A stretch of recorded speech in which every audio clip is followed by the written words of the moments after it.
or any blank, he uses plain gray. He doesn't go fully blank, rather goes fully black and oil. So I'm just trying that out here as well. That's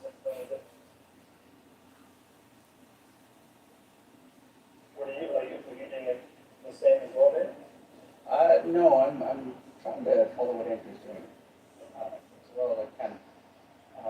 So right now I'm just starting to kind of shore up some of my shadows.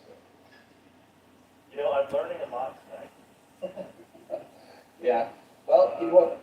It's a pain in the butt to use your phone to do this, but I am learning that if you have mic issues, you need every other program except for streaming to be closed. Everyone. Huh. So somebody called me, and so I had to make sure I had the phone, close that program, and then they also texted me, and I had to close that as well. And once I did that, I can hear you guys good. Well, What you can do as well, Andrew, something was mentioned in the chat as well, I think Wade mentioned, you can set your phone to get off your server, and you should still be connected, no one will, that's something you wanted to try, or you just don't want to risk it, we can fix it, keep going. I always feel like once we're back and we're all working here, Yeah. it's gonna keep going, and I hope that we're still connected here. Hopefully you can still hear us, Andrew. We're getting a lot of squawking, so I'm not sure. It might have actually called it out again. And I think it has.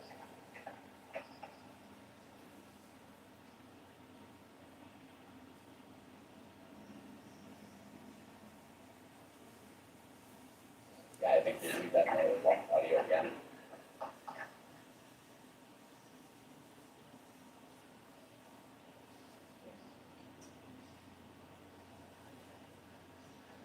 Well,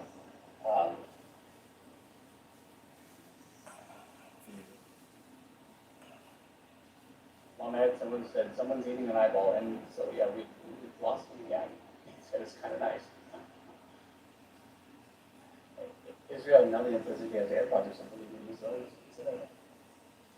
That's actually a very good idea. It is. There is a point where I do think we might have to just give this a shot another time. What do you think, Eric? I don't want to pull out too soon, but at the same time, I don't want to. We can, I mean, the best thing is to use a webcam, if we don't have, it doesn't have that, so I don't know how much the next time it will.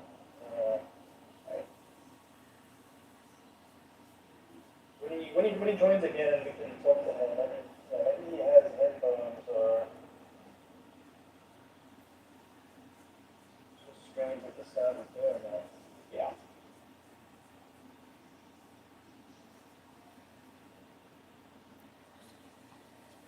We haven't sacrificed anything for the live stream gods for too long, apparently. That's a joke, everyone. Andrew, do you have AirPods or anything like that? I don't. Okay. Well, the good news is we can hear you again, so we're back in business, at least for right now. Hopefully this will last through. Yeah, it's probably gonna happen again, but I'm gonna get together and fix it. Okay. Well, we can soldier through. It's worth it.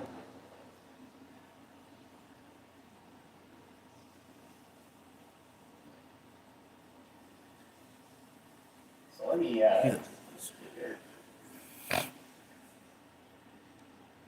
So what are you working on right now with the picture? I'm just laying in some glass, for the costume. Are you trying to blend them at all? I'm really kind of trying to get mine to blend in while I put them on, and I'm finding that it's actually working really well. Or are you just laying it on and leaving it? I'm not worried about making it right now. I'm just gonna go and lay in shape and let it be kind of loose, and then as I keep going, I'll try to tighten up as I go. Especially since I might be making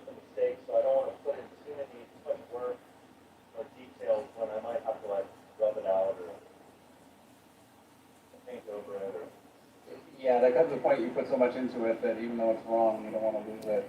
At least that thing happens to me. Yeah, like, I don't wanna do anything right now that I fall in love with. I'm gonna keep it just blocky strokes and then hopefully some of that will still be the way it is to me. Like, I don't like when, for me personally, to try to blend and model every single inch of a piece, you know? Yeah. Yeah, I very much do try to do that, and I know it's not ideal, but it's a difficult thing to avoid. I think I found that with sketching actually, just with drawing. It took me a long time to get comfortable with just drawing a loose sketch. I mean, I'm not saying it's a bad thing. I feel like I've been floating closer to, like, if I look at like Sienkiewicz or Bob Keith or Ashley Wood, as just some examples of like, wow, they look like they're just having so much fun and they're not worried about every square inch of the piece, you know? Yeah, that's And I was gonna say the same thing with like, you know, when I was a kid, I really loved two painters, and that was Frank Frazetta and Boris Vallejo. You know, both, you know, I'm sure you know Boris Frazetta, but you yes, of course. Yeah, both of them. Both Eric and I have actually done studies of Bora. yeah.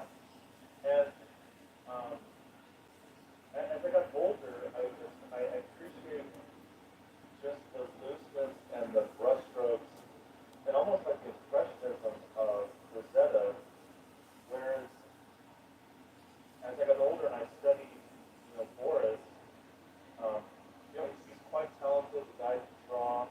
I just felt like I could imagine there's a model that he hired and he set up the lighting and I was just getting the model. Like, I felt like he was too much of a slave to the model. I know that sounds harsh. And it just got a little too worked over, a little too eager to me. Yeah, it's a style, right? So, I personally am more of a fan of Rosetta's just bold brushstrokes, and I'm a huge fan of Wilson Kevich. And I know that Boris can draw anything just right out of his head too, amazingly well. This is what I've heard. So, but yeah, it is definitely much more to a model for sure, and you can see it in some of the paintings. And there are times when I'd like to see it a little bit more just free. Yeah, and again, it's not a diss on Boris. You know, it just comes down to particular takes Yeah. where, you know, and again, there's a certain time in my life it's like I like that it was more fun.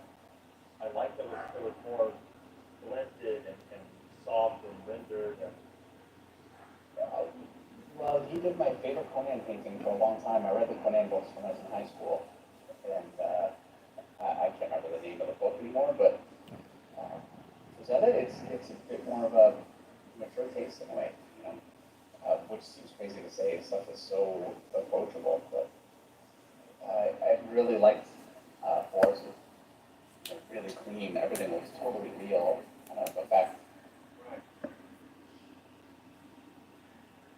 do you ever worry when you're doing your own work about fan appeal? Is that something that you think about, or are you really more just worry about your own aesthetic and the direction you want to go in for your own art? um,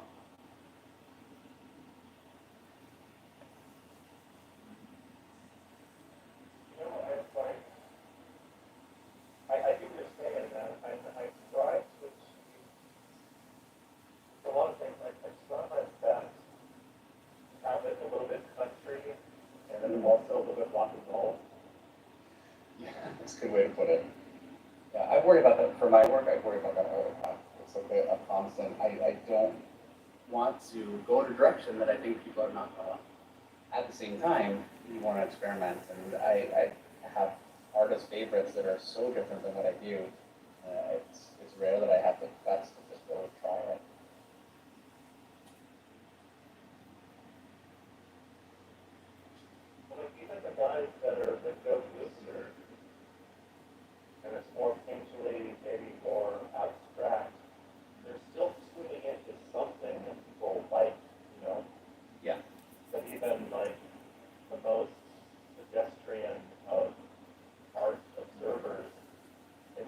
apply exactly. There's like,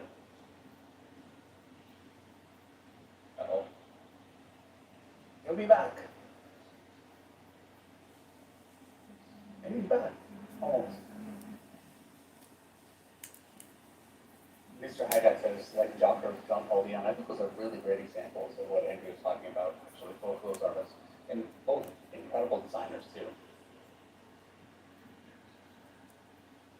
So, Andrew, just want to work something out. All right. So, in the meantime, go ahead and switch our cameras. I have been kind of methodically going through and just putting in some like darks. And I think Eric's also muted. I think they're on the phone. They're talking. sorry, Oh no. Okay, here he is. I think I'm gonna try and put in just a watercolor for my face. What do you think? yeah. Yeah, I can see. What did you do for the body, Dave? Did you put down a foot? Yeah, I use black acrylic with some ultra matte medium and water. I'm gonna bring in some oil over there. And so for my face right now, I'm using just red, just with a little bit of the black I was using before. I'm gonna try and go on really light to see what I get. I don't know what to look at.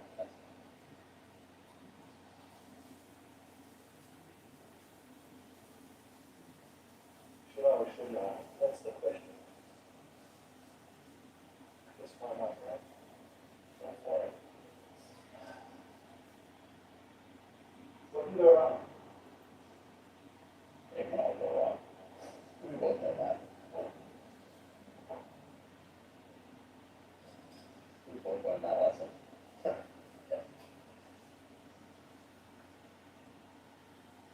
I'm just putting in a base color. But I can still put highlights on. This is something I really prefer about not working with watercolor. And we are going to do a watercolor stream sometime fairly soon. We need to do it, Eric, definitely. But Dave and I are into extreme sports, so yeah. yeah, it's a scarier thing because you can't put on lighter paint over something darker. One is Dan is comfortable with watercolor. Like he is. Did you see the Beatles artwork, Eric? The what? Dan DeSantis? I don't know. Look right here. The picture that I was showing earlier. Oh, Andrews? Yeah. Yeah. And that's mostly watercolor. I think maybe even entirely. I think we need to twist Andrew's arm again for that. We do. Now, it seems like he's having some audio issues again. He's getting those sorted out, but maybe when he comes back, I can girl him about this picture just a little bit. It'd be interesting to see some of how he approached it.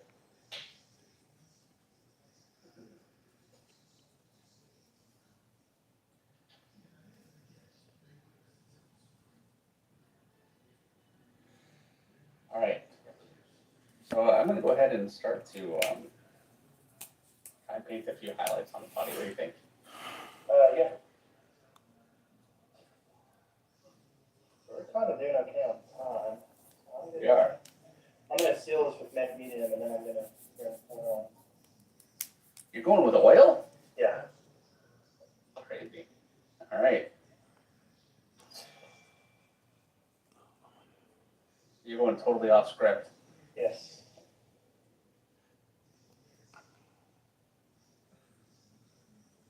All right, so I have basically a kind of a mid-tone gray because I don't want to just go in with white. That's the thinking. And I'll go with more white in just a minute. And I'm mixing everything in with my hand because I do not have the guts, unfortunately, to just throw it in there and not worry. I think a painter like Andrew has been doing it consistently for so long and so well for so long. You get to a point where it gets, you know, that you always have that in your pocket that you can tighten it up and you can get the final look. I don't have that confidence. And I'm back. All right. It's not such a big deal now that we know how it all goes down, you know? Instead of missing Thomas pointers. I'm sorry? Instead of missing trauma pointers, by the time it happens. So earlier you're showing the Beatles page that you got? Yes, right, yeah, I wanted to talk about that if you don't mind. Yeah. So this is watercolor. It is. It's some watercolor and ink washes.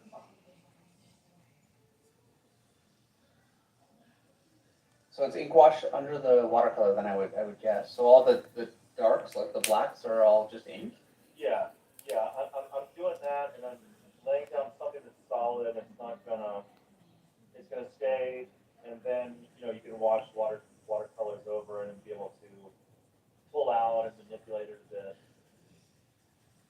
Now, on this face here, if you happen to take this darker shade here and put it right where your highlight is that fixable? I think that I was probably, if you can probably compare this, if you have the book, you compare it to the final page and you see that I was making a lot of adjustments in Photoshop. Yeah, it's a little more saturated and just a little darker, for sure. Right, yeah. I've got the book. I could have brought it out tonight, but I kind of wanted to save it for book of the week. But Yeah, it's one of those things where I could paint forever and a day, but like I was already so far behind, and I was doing my best to like do the best work I could painted, but also somewhat stay on schedule. I'll say this, like it was a cool experience, and I'm very happy with the way it came out. But my advice to anybody, don't paint a historical piece. You know what I mean? A historical comic. It's like drawing comics is hard enough when you're just using pencil and inks. And you start painting comics, plus you get into like all the time it takes to research places and what it looked like in 1964, 65, 66, what the people were wearing.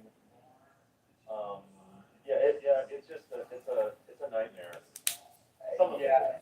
Oh yeah. Well, I mean, the book is beautiful. It's very convincing. I still kind of want to pull it out right now. I'm not going to do it. I'll wait. But it's like all the best art. It doesn't look like a struggle at all. But that's beauty reading it. Yeah, that's what you want. I mean, like I said, when I finally got down to the actual drawing and painting, I wanted to be kind of a little whimsical and fun and have enough style that it's not boring.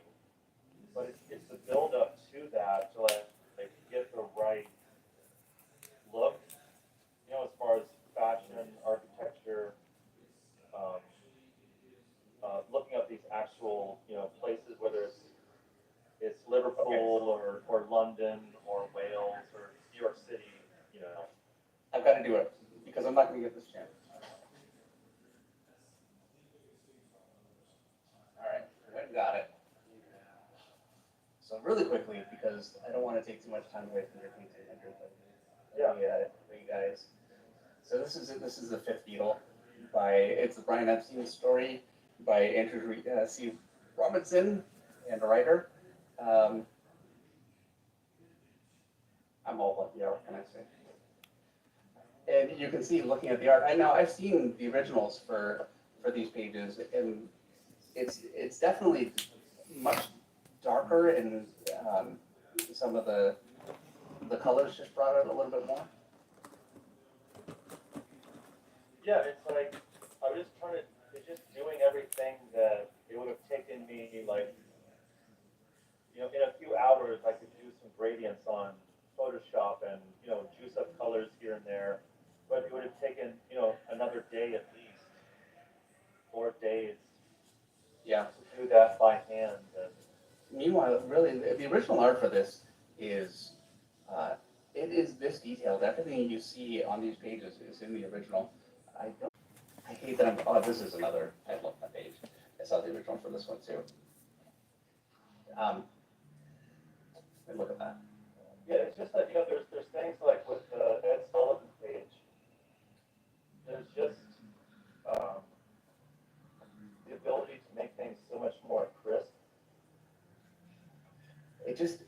let's take a look for just As for far as comparison. like the lighting, the double lighting and, yeah.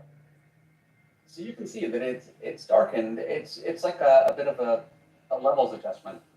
Yeah, Um, well, I wanted you to feel like the light is on the inside the restaurant, and then, juxtaposed against the darkness of outside on the street and sidewalk. yeah, and it definitely carries through, but just in the original also. I mean, um, I don't know. I'm a sucker for the originals always. So yeah, I mean, there are differences definitely, and you can see where the color is more brought out. But these pages are complete, and beautiful, just the original. So it's great to have this one. There's one page. Okay, we'll go back to the painting. I apologize, everybody, but I got to show you one page. It's my favorite page in the whole book. I'm going to skip through so much incredible right there. And look, I know it's not the marquee page, but I love that with the reflection. It just the angle of the shot. I just love that page. One of my favorites. Well, my favorite. So there you go. All right, I'll stop now. We'll go back to painting. You can still hear us, Andrew?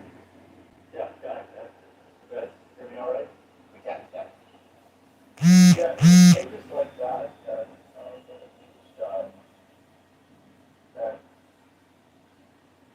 yeah, it's like take yesterday and, people question, I think if you want to meet some sort of schedule and there's so many other factors, but I'm just, in my mind, I selfishly expect thinking, Oh, sorry. yeah, but if you get it just right, if you get it just right, it's gonna be that way forever. You know what I mean? Like, Yeah. every printing, you'll have got it right, and that's gonna last forever, and each word just has to look the best time. Yeah, it's not always that you get a project where you can really just put everything you have into it and make it a statement. So, yeah, it's such a shame to not take advantage, and you definitely did take advantage of that one. It's amazing. I mean, I definitely I pushed it to the limit. I mean,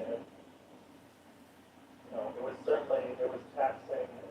I mean, it was like a 4-year project. How many pages is it total? It was like about 130, and Kyle Baker did the 7 seconds. I've been working on a book that is over 5 years. So, and it's as uncompromising as I can make it for sure. Now, it's 200 pages. I am not at 200 pages. I got 35 pages to go, so it makes me feel a little bit better at least. It's not going to be fully painted and, so I can't claim that, but I'm doing the pages double sized, and now I'm just making excuses. Oh, you're going double size. Yeah. Yeah, which, I mean, sometimes that is more work, but sometimes you're making yourself more room just to add more details. You feel like that's a trap you might fall into. oh yeah, all the way in. 100%. I find double size doesn't take me twice as long. It takes really 4 times as long, for sure. And I have a really render heavy kind of a style, so uh, it's a problem.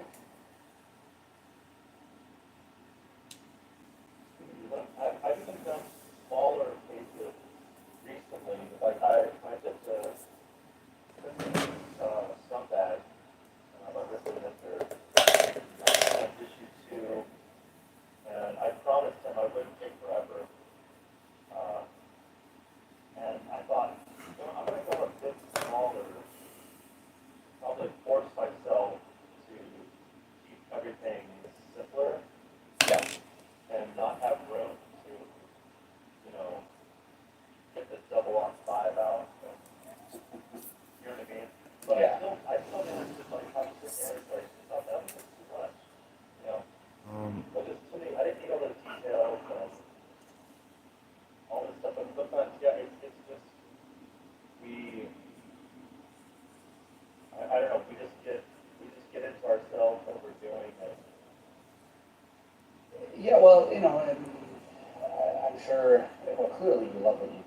shows in the work, and I know I certainly do, and it just doesn't feel like wasted time, you know?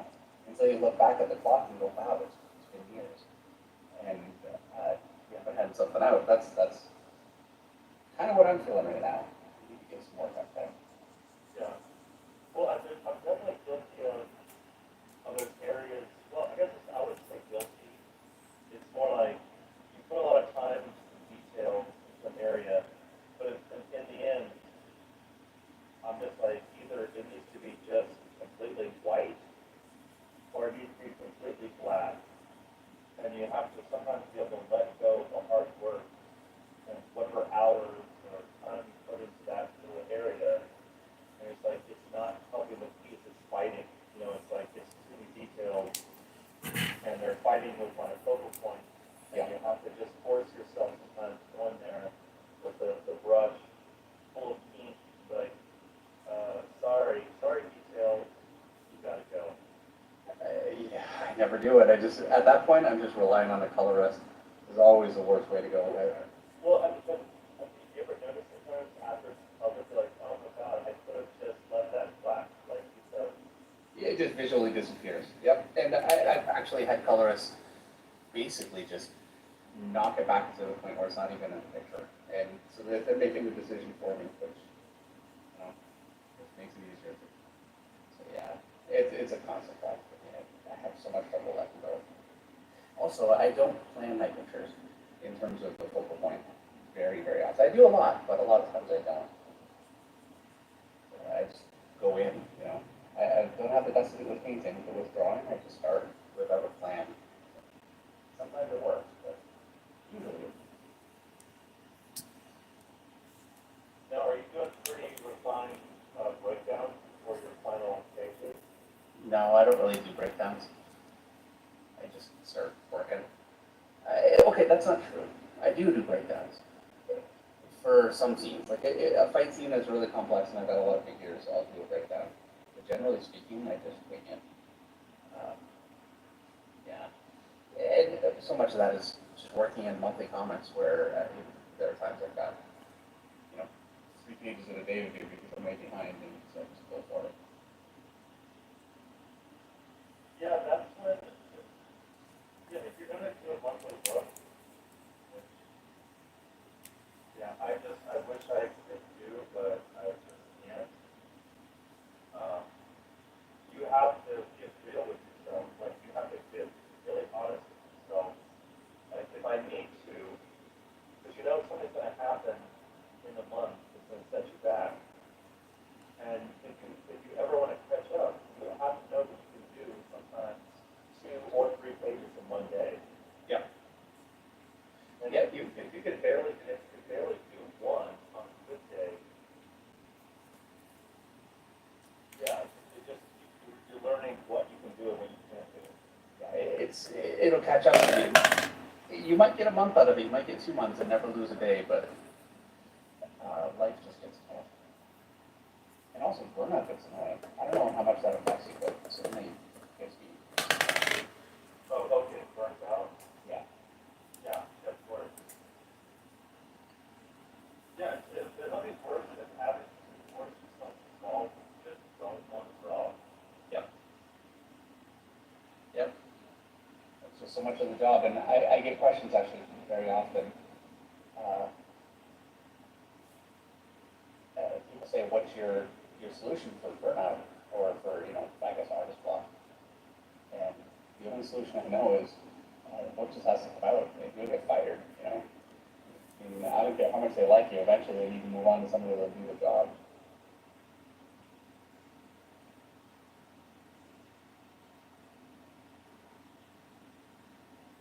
So for my picture right now, I have to say I'm picking up a lot of charcoal stuff, which is good and bad.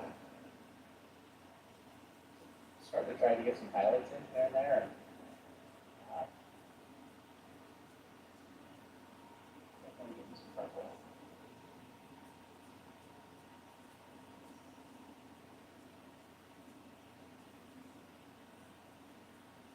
And it looks like you've got some warms established for her face. Yeah, definitely. Some of that is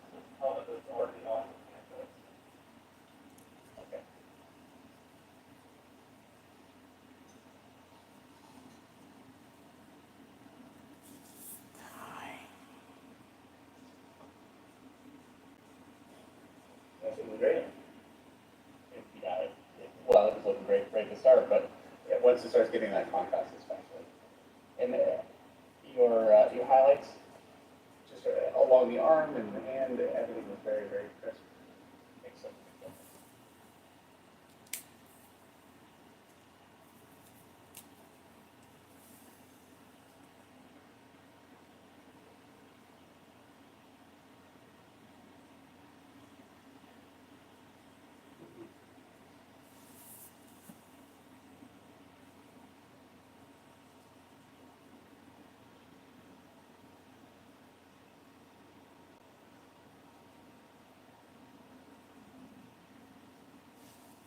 So I'm reading questions here.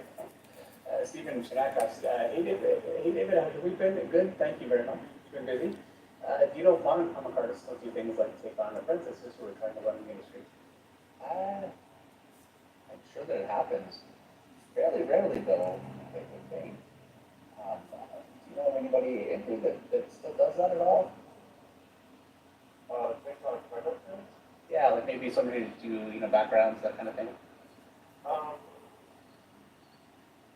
yeah, I mean, I feel like,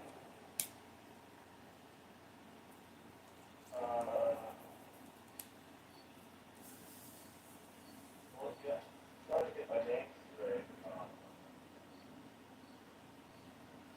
I mean, I've done other people that have done this. Yeah, I've done it, years ago. It's been quite a while. I don't know. It's something easier, like when you have like a studio with multiple people already, and I'd say for me to just hang out with one person and to mentor one person, that's a lot of pressure. It is. Yeah, you become responsible for their progress and their career. Yeah. You do a lot. And I know for me, I've had success doing that, and then failure too. And definitely one thing I learned is you kind of have to do everything you can to help, and then you ultimately have to let people have their own career and make their own choices. So.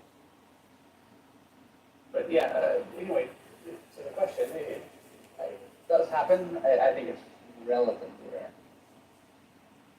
Sakamo Waterworks is here. Good to see you. It's been a while, Sakamo. Says, I made it. Keep forgetting it's Tuesday. Well, we'll be Monday again fairly soon. Has anyone already done the Hootie McGlue? I have no idea. I totally missed it then. There you go. So yeah, no one has done the joke. You're the first. There you go. You came in late. Hey, thank you for being first.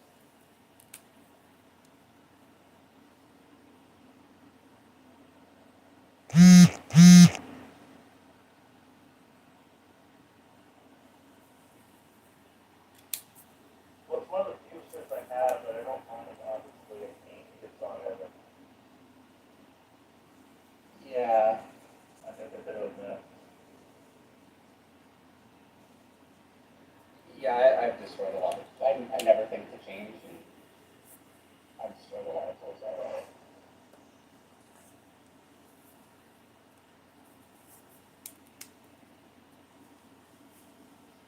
So I imagine once you get the black in, you're going to go in with a gray, but not too much, right? Just or are you just going to leave it open to the canvas? Um, yeah, I'm just kind of like, full about and laying in dark, and, whatever, makes me happy in the moment. Yeah. I mean, I should have more of a method by now, but I just get so bored with doing one thing at a time. You're finding yourself doing that, like, I can only draw backgrounds for so long. I can only, like, draw window panes on a skyscraper for so long. It's like, oh, the monotony of perspective, And I'm like, give me a face control. I need to draw a face and relax and have some fun. I'm like that, and I'm not. I definitely get bored. I jump around a picture, but things like window panes or like bricks in a wall, and this is part of my problem, I can sit there and do that all day. Window, window, window, and my brain is just gone, not thinking at all. And yeah, this is how I end up with detail that I don't need.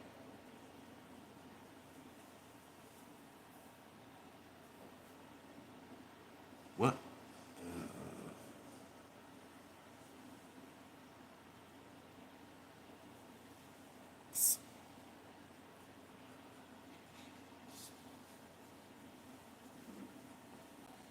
So I've got I think you're pretty far along. I'm going fairly loose. Uh, and Andrew, I put in I used red with gray, basically, mostly gray. It's just blocking a color for her face. So I'm looking forward to seeing how you do that because I've never tried to.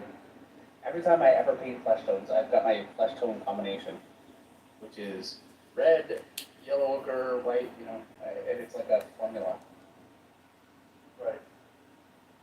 Yeah, like for me, if I'm just using the red, white, black, like especially if it's a man space, then obviously, if you have like stubble or anything, you're gonna have more grays on the lower jaw, and then red up there on the cheeks, and red for the lips, red and pink, around the nose, and then obviously a bit more red and pink for the forehead. I'm just kind of playing around, especially, obviously the person is Caucasian, kind of playing around with places where the skin is tan, where the skin is more pale.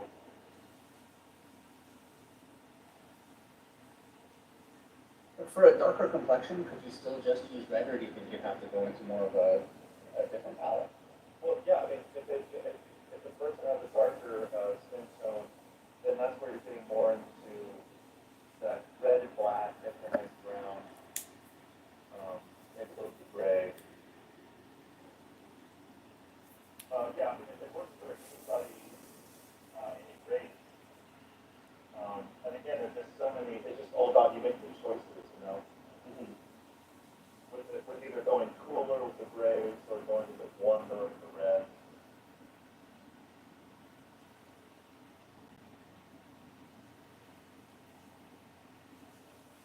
Yeah, very much looking forward to seeing once you get into that. And I'm kind of leaving my face until then. I'm gonna kind of watch and then you can try it once you put it in. Alfred says, yeah, I'll admit it, I don't really like doing backgrounds. You know what? Backgrounds, you need to have them. You need to have a setting. Nobody likes doing backgrounds. Makes such a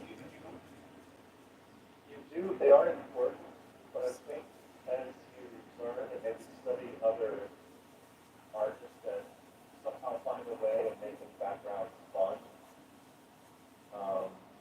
Again, what comes to mind is, like, I don't know, I go back to like those Babbage, and you realize that you're thinking that you're looking at a lot of stuff, but when you really go back, what he let you do, he almost tricks you into using your own imagination, and you fill in the gaps with everything that he didn't tell you.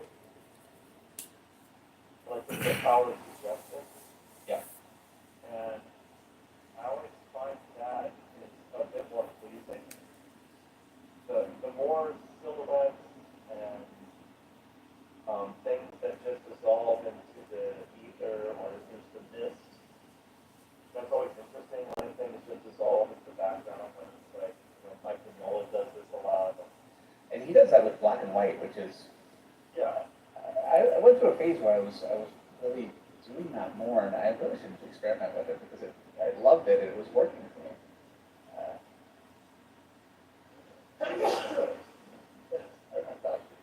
Yeah, thank you. Using a colored pencil, maybe an organ.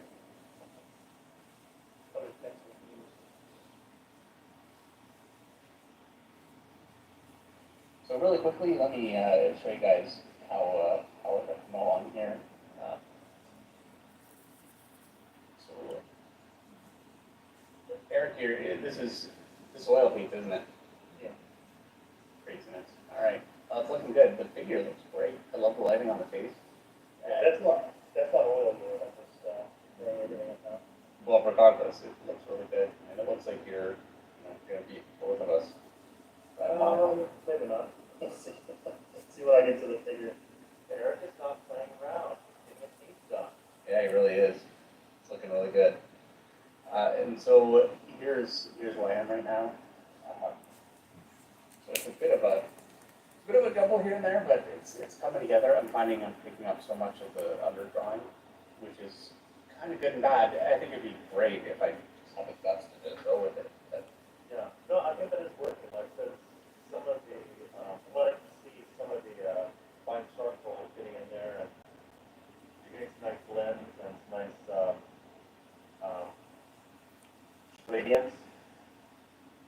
yeah, in a way that I've never really quite gotten before because I've just never had so much pickup from the charcoal below. I really like it. Actually, somebody, by the way, asked earlier on how I got the texture, and that really is just the texture of the paper with charcoal drawn onto it. So that's where all that texture comes from.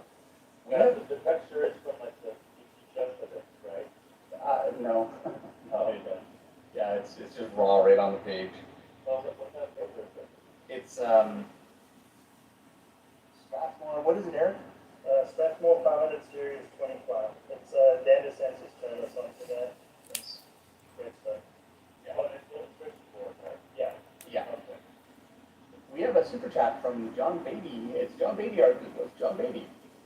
Thank you so much, first of all, for coming by. It's really great to have you here. And he says, I want to thank my pal Andrew for the knowledge drop. I've learned a lot from him. Also, thanks, Dave, for giving these great comments on them and sharing their process. Well, thank you, John. I'm gonna tear up a little bit. Excuse me, I gotta find some tissues now. Thanks, John. Yeah, that's great. Yeah, thank you so much for coming by and watching. I really appreciate it.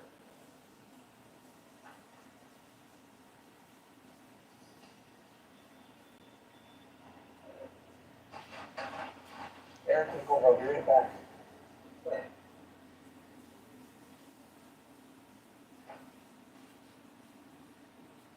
What size is that canvas that you're working on, Andy? What's that now? What size is that canvas that you're working on? It is 30 inches by 30 inches. So I think I heard you say you prefer painting bigger, right? Yeah, I mean, I think it, less forgiving, well, I mean, more forgiving. It makes you draw things differently than you would at a smaller size. Because it's not so much in the wrist action, it's more about your use of your shoulder more. Gotcha. And again, it's easier on the eyes, like, I already do so much stuff that's smaller, and nothing against the smaller stuff. It's just that there's definitely a strain on the eyes as you get a little bit older. Gotcha. Yeah, I get stronger glasses every year. So a little stronger every year.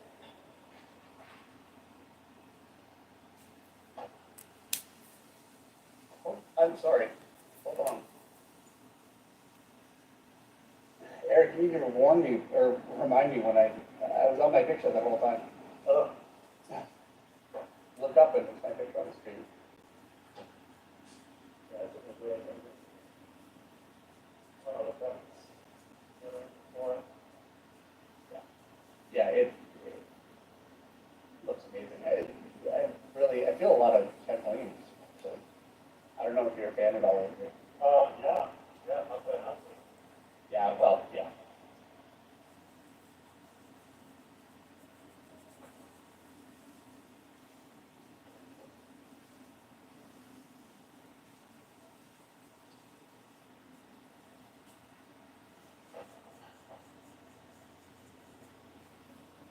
Yeah, again, as far as like painters, like in the business, I learned a lot just by looking at George Pratt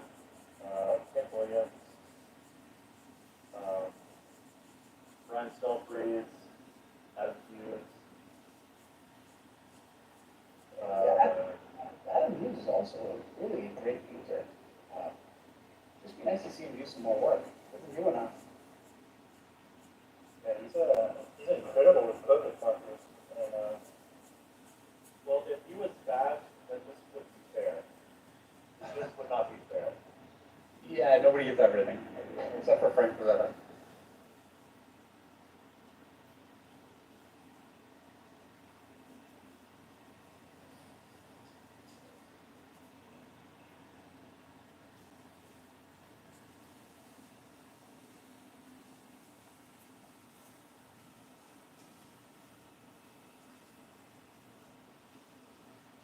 But I'm gonna say definitely while I was painting the Fifth Beatle, I studied Solzhenitsyn's Voodoo Child. Yeah, yeah, that's, if you guys haven't seen that book, that's gotta be a book of the week at some point too. I can't believe I haven't done that one yet. It's an incredible book. It's beautiful washes of color and, you know, Yeah. And again, and then I don't know, I would just wait for inspiration. But at the same time, it's like, okay, don't copy this. I don't want to copy this, but don't copy this. But it gives you a lot that you can learn, and then you can use it in your own way, in your own language.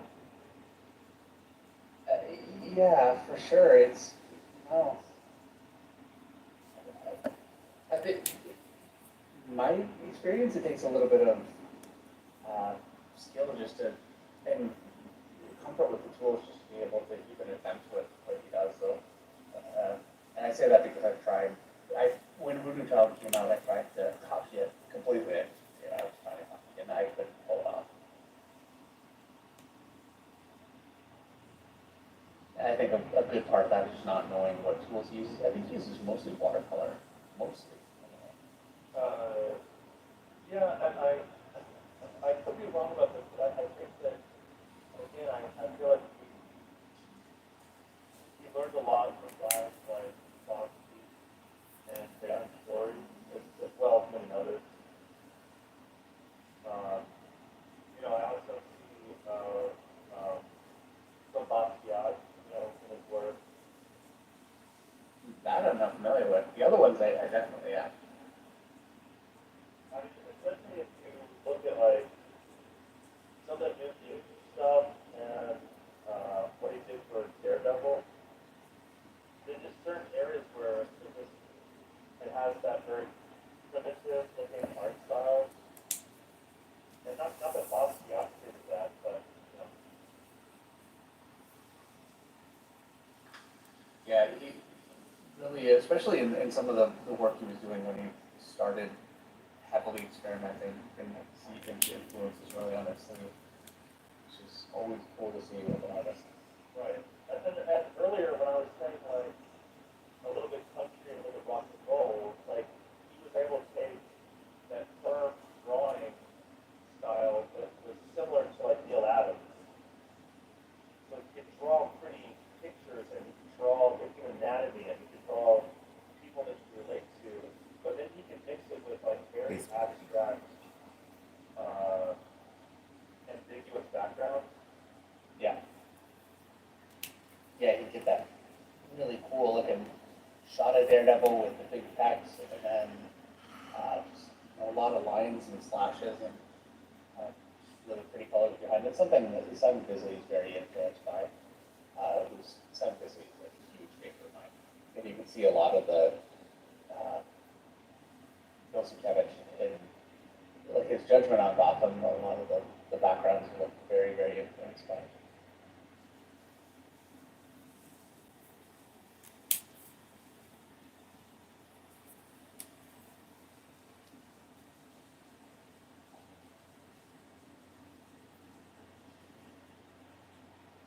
So do you have any painted projects planned, like a full painted thing like the Beatles? I don't. Um, if I ever do a painted project again, it would probably be something with like a barbarian and a lot of snow and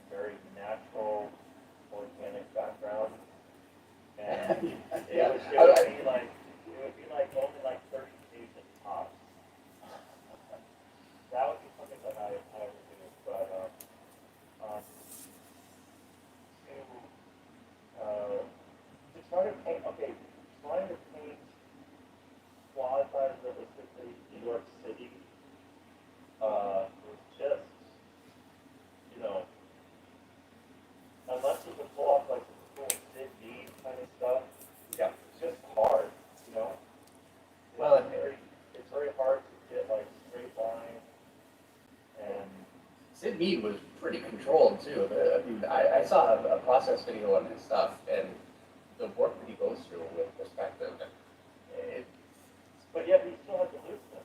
he does, but yeah, he put so much into it. He actually, I have to admit, I'm ashamed to admit that he kind of lost me at one point. I thought, I'm not doing that. I can't do it. Forget it. I'm out. Hey David, there's a pretty important thing to announce real quick. Jason just mentioned in the chat this, seems like there's some shipping issues, USPS shipping options that are incorrect on the site. They're having issues, so Jason mentions to check the site tomorrow for proper mailing. Okay. Thank you.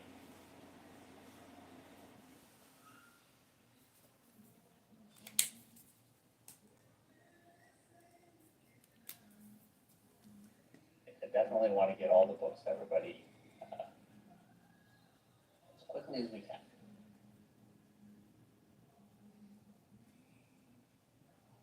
I was so happy. I got to go home after signing everything, and Jason still, I mean, he was working hard the whole time I was there, and he still got all the shipping to do. So, Yeah, a lot of work. There's a lot of books. A lot of books. yeah.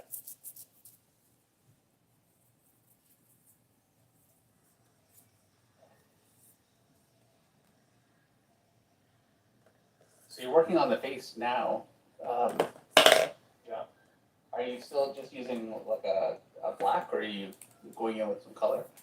I'm still going in, using grays and some paints.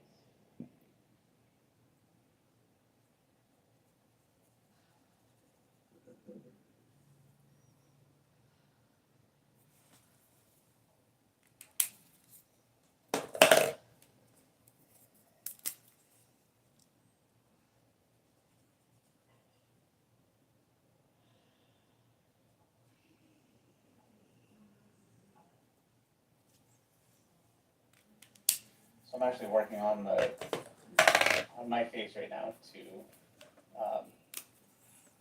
and I'm amazed at how much I can get out of just red, white, and black.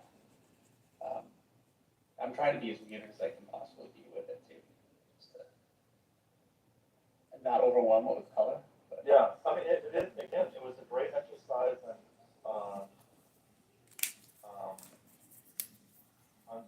I want to say that my painting teacher, Patrick McKay, I don't think he's at SCAD anymore. Anyway, I'm pretty sure it was Professor McKay who had this exercise. I'm sure other people have done it too. But yeah, it was just to show you that you can do so much with a few colors, and that actually it's not really the colors per se, it's what you do with all those shades between black and white, all the shades of gray, all the shades of pink to red, and then when you're mixing those between each other, you have a whole nother avenue of colors. And I think it was like teaching you, especially if you're going to be an illustrator, how to get to the point quickly. I mean, that's the beauty of inking comics. When you pencil it and then you go with the ink. I mean, even if you're using the washes, you're getting to the point very quickly. And we need to get to the point quickly, but it gives you a style. mm-hmm. And the harsher you go with, you can be like a Mike Mignola, and the harsher you go with the pure black or the pure What am I supposed white, to do now? that's the style. Or you could be You something know like what? I Mobius know what to and do. have I gotta a leave this little part. more hatching and more line work, and that's also a style, and everything in between. Yeah, I've gone hard into both of those kinds of styles, and I feel like in some ways I'm a bit of an amalgam now. I love Mobius and that really rendered out look, and I love Mike Nolan's more graphic look, and I find they can complement each other really well.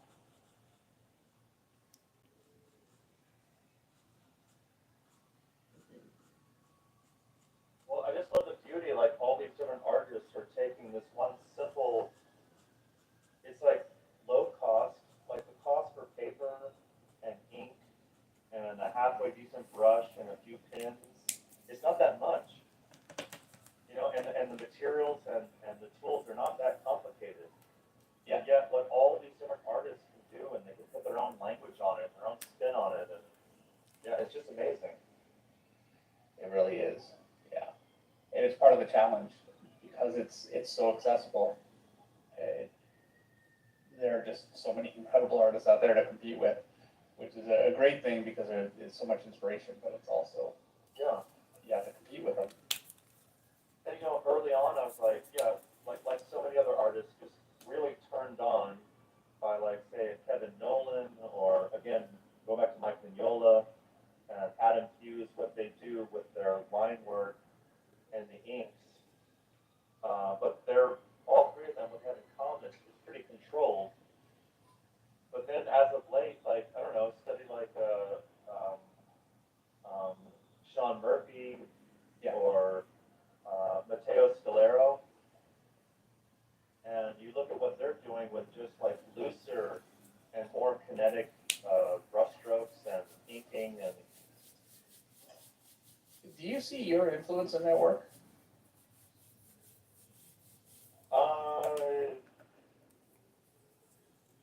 maybe a little bit, but now I'm influenced by them, so now I'm doing stuff. I mean, if they were influenced by me, I'm not quite sure, but if they were, I'm now looking at their stuff, and then I'm taking their stuff and eating it, and then Yeah. regurgitating that on my stuff, and Yeah, I guess that's how it goes. For me, and I haven't talked to them about it either, so I don't know, but I think it certainly seems to me like they're influenced by your work.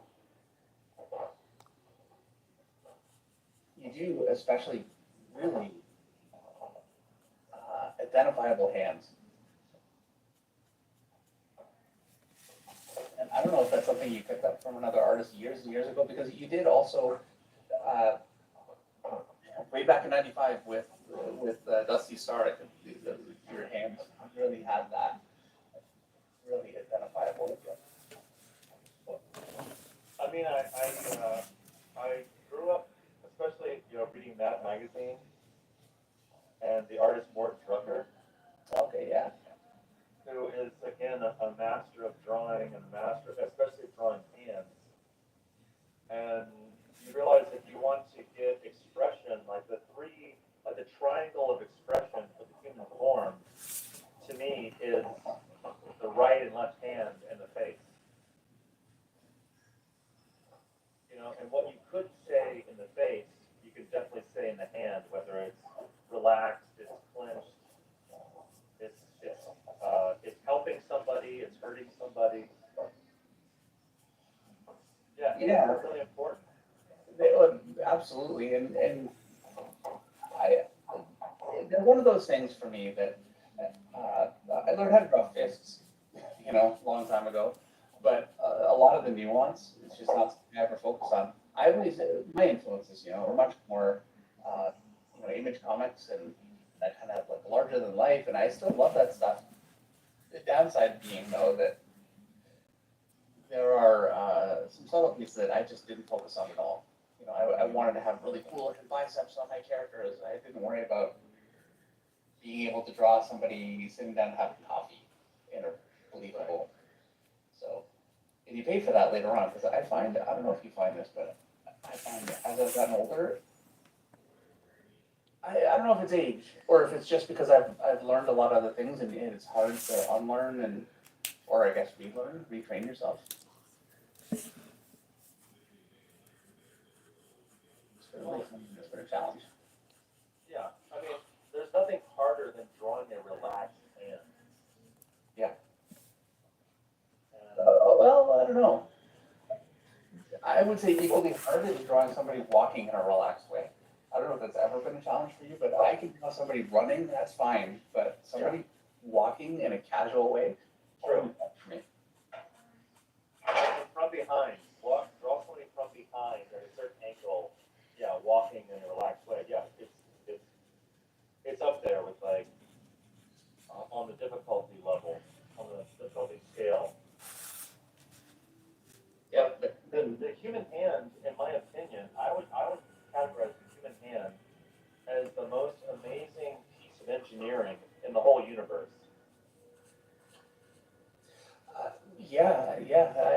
argue that at all. Yeah, I think that and the human eye, most definitely. Well, at least the eye is easier to draw. Relatively. The range of motion in the hand is insane. It's almost like another figure. We have a super chat that I missed, by the way, and apologies. And, from Tagalmo Model Works for $5, he says, speaking of, and this is speaking of the sketchbook, he says, how's your wrist, Dave, after all that signing? Thank you again for doing that. I look forward to getting my copy. Yeah, can't wait to get them out there. And certainly welcome. Thank you so much for backing the Kickstarter. I really appreciate it. Yeah, my wrist was on. It's not the signing. It was all of the remarks. I don't have the ability to do a 30-second remark. 10 minutes is like the bare absolute minimum that I can do one, and that's the character. Like Batman, I can do pretty quickly.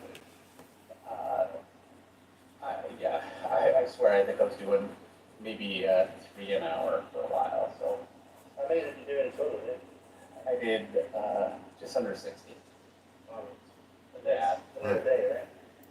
That's what? So it was under a day, or? Oh no, it was about 2 days, day and a half, but it was a while. That was the big job. The minute I woke up, the minute I went to bed. Yeah. And that is the design of Batman. It really is, yeah. One of the most iconic characters, arguably the most iconic character of all time, and he is so quick to draw. Yeah. Also, Like Galactus is cool, but God forbid that a convention somebody requests Galactus. I was just talking to Jason about that, and he said he worked with artists that have a Galactus fee. If you want Galactus, that's fine, but it costs extra. Yeah, it's hard not to mention before as well, how much changes in someone else for that. Yeah. Yeah, and I've never charged an extra fee, but I wouldn't be above it. Galactus is tough. Dan Genovese says, is Spider-Man quick to draw? He is. The thing that's not fast is the webbing. For me, it's webbing around the neck.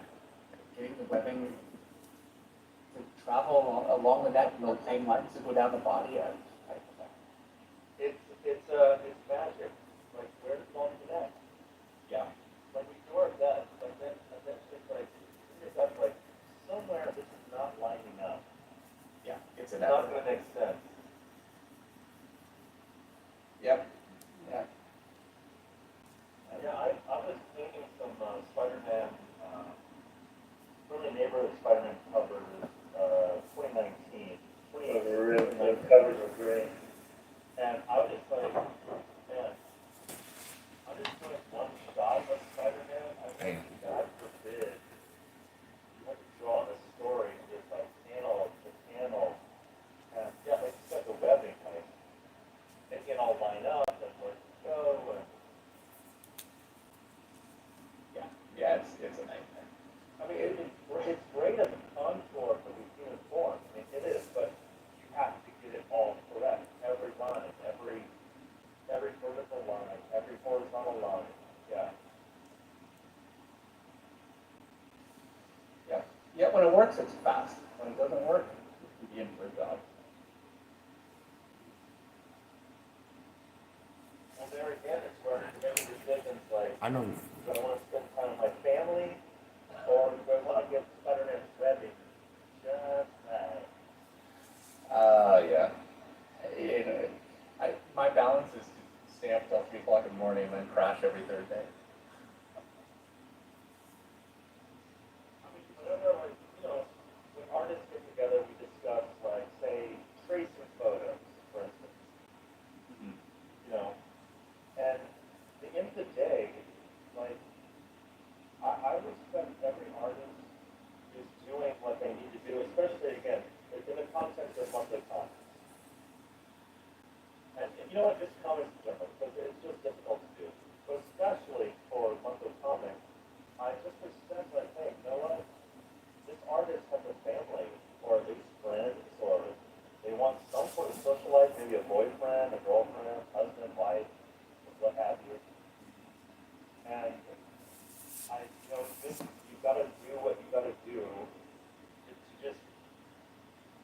be perfect, but to be good enough, you know? And to be good enough, month after month, well, that's quite taxing.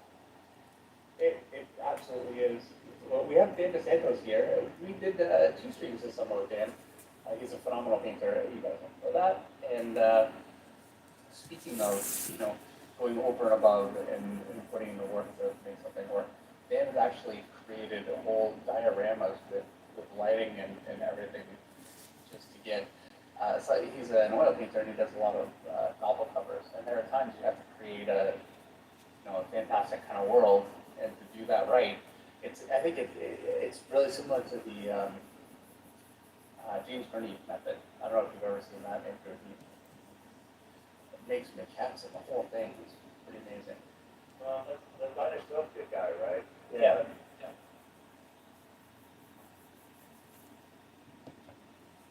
So is this pure white?